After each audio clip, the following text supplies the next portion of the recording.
Değerli izləyicilər, videonu bəyənib kanala abunə olun ki, hər kəs son xəbərlərdən anında məlumatlansın. Türkiyənin astronavtı Alper Gezeravcı Azərbaycanı 8 noyabr Zəfər günü münasibətilə təbrik edib və kosmosdan şəkillər paylaşıb.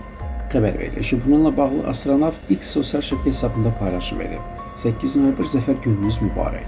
Kosmosdan baxanda sərhədlər görünmür, amma bir millətin əzmi, inamı və mübarizəsi bütün yer üzündən hiss olunur.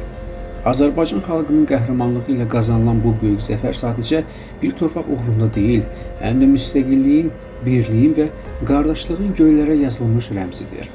Can Azərbaycana Zəfər gününü ürəkdən təbrik edirəm deyə o yazıb.